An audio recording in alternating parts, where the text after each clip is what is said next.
Well, guys, Frankie Edgar continues to defy age. At 38 years old, he's down to bantamweight and had a great performance last night against a very tough Pedro Munhoz. We're discussing that right now.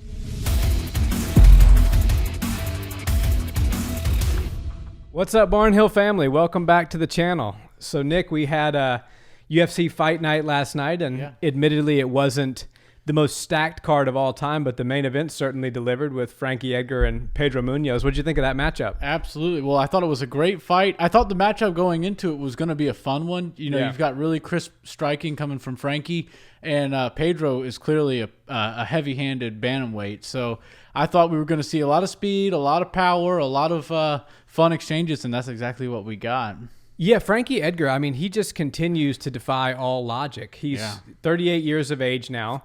He's come all the way down from 155 to bantamweight, and I was a little skeptical, admittedly, going into this matchup, thinking that maybe, you know, he's too old to be dropping down that much in weight, and I really thought that his chin might not hold up, and he certainly proved me wrong last night. You know, anytime you get in there with Pedro, you're getting caught with at least a few big shots, and Frankie, this was no exception. Frankie certainly got caught with some shots, but his in-the-pocket boxing exchanges were as sharp, quick, and crisp as anybody I've seen in the UFC fight in recent memory. Yeah, for sure. And Frankie, you know, if you're a Frankie fan, or if you're just a fan of UFC fighting in general, and you go back historically and watch fighters that really, you know, they do so well in a division and then they kind of lose a few and they drop a division. It generally doesn't work that well. You know, there's some exceptions and some people make it work. I thought Frankie looked really good at 135. A lot of people throughout his whole career thought that he probably belonged down there, but since he's such a veteran of the sport, he's been in it since before that was even a division. So, you know, he's like a 135, or kind of like Uriah Faber fighting at 155 and 145, and I mean, even winning titles up there. So, I think this was a good move on his part, and you can tell, just like Jose Aldo, he did the lifestyle change where he's not just a guy that's trying to cut an extra 10 pounds and that's going to weigh on him heavily. It's one of those things where he probably changed his diet for the year, and he's been slowly making that walk down. Yeah, and I think you hit the nail right on the head. He is somebody who's smaller in stature, but the UFC, back when he started fighting, didn't even offer a bantamweight division, so he had to make do if he wanted to compete on the biggest stage. And he obviously proved that he deserved to be there. But you can see the size difference. I mean, when he was fighting T-City Ortega, you know, unfortunately he got knocked out in that fight. But I was like, man, he looks so much smaller. And one thing we know about Frankie is he's strong. He's a great wrestler. And sometimes if you're a really good, powerful grappler, you can make up for some size discrepancy. And he certainly did. But he really looks like 135 is the place for him to finish out his career, because he looked great. His body, what do you worry about when somebody drops down? Somebody who fought all the way up at 155 is now fighting at 20 pounds lighter at bantamweight. You worry their chin is not going to hold up. You know, we saw that with TJ Dillashaw when he went down to 125. You worry, are they going to be too depleted? Are they going to be flat-footed because they're not properly rehydrated before the fight takes place? You worry, are they going to not be able to handle the speed of the lighter weight divisions, and is the power going to be gone? Frankie proved all of those, proved that he can overcome all of those last night with his crisp boxing. One thing I want to touch on, because it's something we talked about during the fight when we were watching it, is the notion of Octagon control. And you made the point that Frankie Edgar, although he was fighting, and we were talking about how is this decision going to go? Is it going to go, and there's obviously a split decision, is it going to go Pedro's way because he was in the middle of the cage and Frankie was kind of on the outside?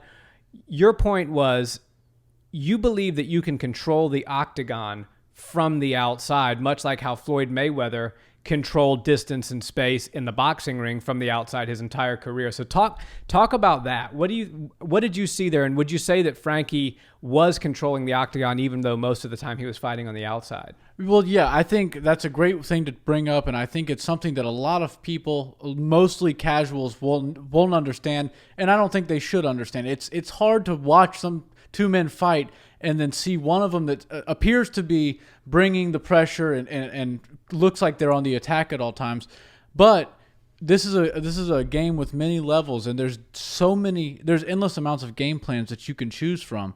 And if you're a good striker and you can use your range, not saying Frankie has a ton of range on Pedro, but if you can use that, then you can control the way the fight works. Think about a Wonderboy Thompson.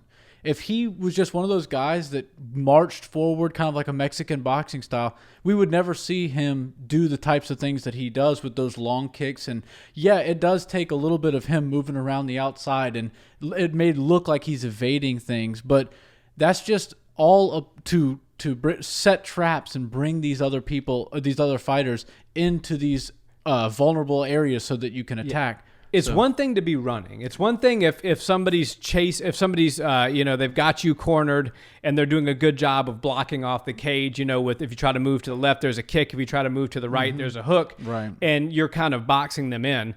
That wasn't and then you see a guy kind of duck and run, sort of how we saw with Conor trying to conserve energy against Nate Diaz the second time. But you're not seeing that you didn't see that with Frankie Edgar last night. What you saw with Frankie Edgar was a fighter that stuck to the game plan. He was patient from the outside. He allowed the pressure power puncher to move forward to him and then stayed in the pocket and landed these really quick, crisp boxing exchanges where a lot of the punches landed. Yeah. So I think that when you look at Octagon control, if you're in Pedro's position and you're blocking the guy off and you're backing him up and you're forcing him to run, you're absolutely controlling the Octagon. But I think there's a discussion to be had that if you're just an outside fighter and you're sticking to your game plan and you've adapted for a pressure puncher to come forward and you're piecing them apart as they're coming forward, then there is an argument to be made that you are controlling the Octagon. And I think this is going to come up again in the Izzy Costa fight because you're going to see Costa, he's going to come forward. And is that really controlling the Octagon? Or is if you come forward and every time you come forward, I make you pay for it? I would argue that the Octagon control should be flipped. Yeah, even though the fighter's on the outside. And I think maybe it would do the sport a good service to just drop the Octagon out of that category. Just control of the fight, because the Octagon is literally just a platform that they're standing in. Right. It's controlling the fight. Just like you said, Floyd Mayweather, he's able to set traps and make you fall right into them. And exactly. I think Paulo Costa is going to, yes, if you're a casual fan and there's nothing wrong with that, if you see a guy that's all muscled up and looks like he's walking him down, it may appear that he is doing more to try to get into a fist fight, but this is a high level, striking match. This is like Pedro last night. Frankie. He made Pedro miss many, many times, and everybody talks about Frankie's boxing. Generally, when you say, oh man, Frankie has some of the best boxing in MMA, people think of the punches. They don't think of the slips and the rolls. Some of those slips and rolls that he was doing were so crisp, and he was getting just out of the way of those heavy hands from Pedro Munhoz. And I thought that the way he was making him miss, he's going to give a lot of bantamweights some trouble. He looked like he could be in there with any seasoned boxer last night in just a straight up Western boxing matchup. He looked phenomenal. His rhythm is his rhythm is very much so like a boxer, and he throws the kicks in and stuff like that. But there were 2 and 3 minute stints in that fight where I don't think either guy threw a kick or anything other than their hands. So I was like, this looks like a boxing match taking place in an MMA octagon. Yeah, absolutely. And switching to Pedro for a second, I don't personally think Pedro's stock went down last night. I mean, he went to split decision with a UFC future Hall of Fame, first ballot Hall of Famer, no question, and Frankie Edgar. I liked what I saw out of Pedro, and I still think, and I've said this before, I still think Pedro could be a champ at 135 one day. He's got all the right skills. He's exciting. He's a power puncher, and he was able to sit there and contend with one of the best 155ers and 145ers of the last couple of decades, and land his shots and have his moments. So I think Pedro can only go up from here. But Frankie is, I think Frankie's got some exciting matchups. Yeah, and one thing for sure is those guys, they put on a great show for the main event, and Pedro doesn't deserve any sort of knockback down the totem pole for losing. He should be a main event or co-main event fighter from now on. And to stand and trade with Frankie Edgar, now I do personally think that Frankie taught him something in that fight. And I think he'll probably take this. It appeared in some of those exchanges, Frankie was only throwing at about 30% of his power, but a lot of speed on those punches. And, some of us were even talking about it downstairs last night. We were, it doesn't look like Frankie's even hardly touching him. He's just, but those do accumulate over time. And one thing they do more than hurt you over, with the volume is they have you thinking of other things. And so if you can, like Frankie was doing, if you can pepper in a couple of shots at your 20, 30% and then throw something hard at about a 75, 80%, it makes the guy realize, I don't need to just walk through these or not give these 30% punches any respect. I need to watch them because one of those could turn into an 80%. One, it totally disrupts your rhythm. I mean, Right. if you're if you constantly have a hand in your face, and the boxing coach Alfonso, our good friend that we train with, that is Alfonso El Tigre Lopez for you guys that want to look him up. But he's an excellent boxer, one of the top light heavyweights in the world right now. Top 10. He, when we would spar with him and get in there and work with him, one thing I always said was, you can't even see anything because he's always got a glove in your face. All you can see is one of his gloves in your face. And he's not hitting you with shots that hurt, but he disguises the power shots with the volume.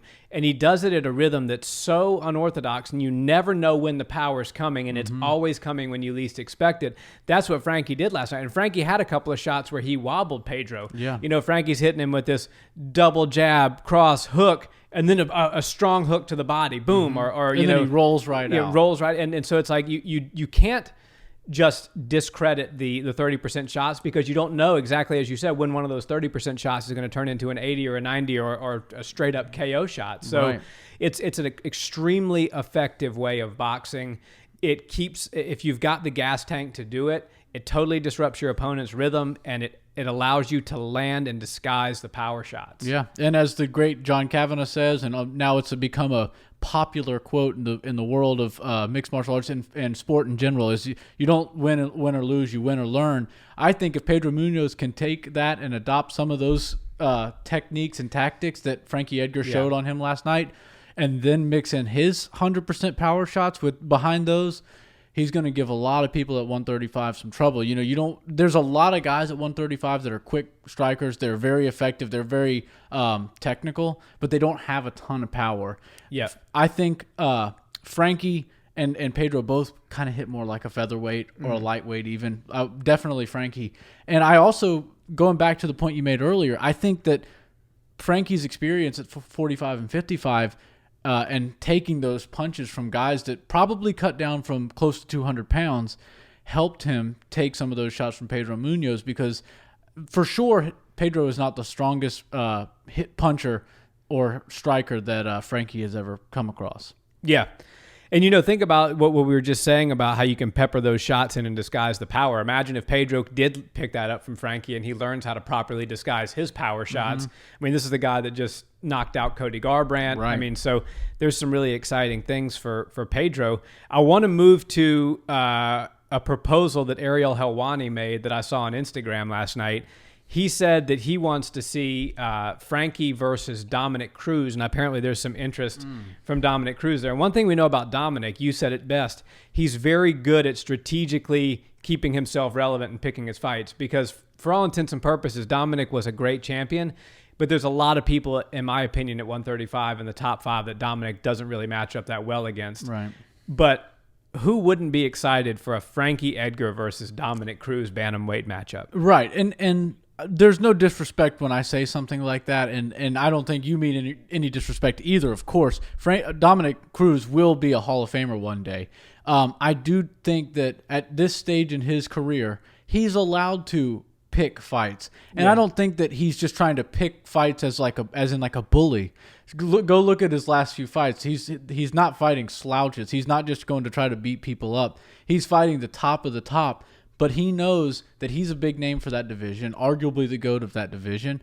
And if the people want to, call him out, they're welcome to do that. But you have to bring something special to fight Dominick Cruz, and rightfully so. And I think Frankie Edgar That's a perfect fight. A former champion and future Hall of Famer from a higher weight class. Right, and they came from the same era, and I just think that is such a perfect call out, and it's one of those ones. I almost wish Frankie would have said something right then and there, because I think you could have made a little bit of headway with the promotion of that fight. I got to find out if Ariel made this matchup. If he did, that's some excellent matchmaking skills on Ariel's part. Yeah. So I think that's the most logical fight in the bantamweight division for either of those two men, and I think it will happen because I think Dominick will sign up for that. Yeah. And obviously Frankie's down. That helps propel him towards the title that he's trying to get at 135.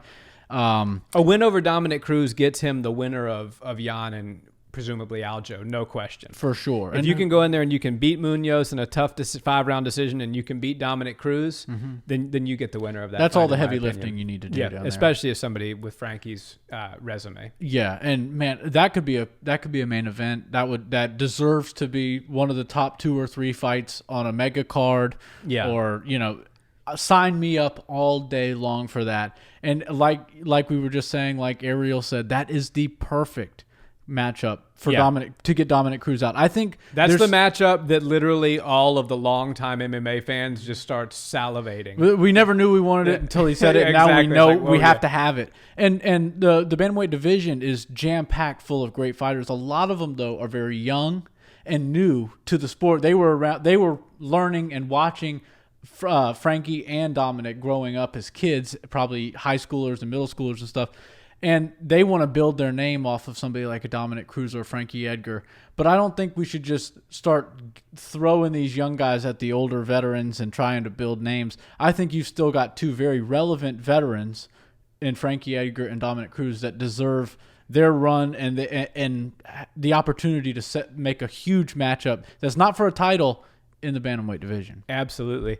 Guys, let us know what you think about that matchup. What did you think of Frankie's performance, and do you think Cruz is next for him? There's some exciting things going on at bantamweight, and let us know in the comments the matchups you want to see. And as always, please like, comment, subscribe, and check us out where you listen to podcasts. Thanks again so much for listening.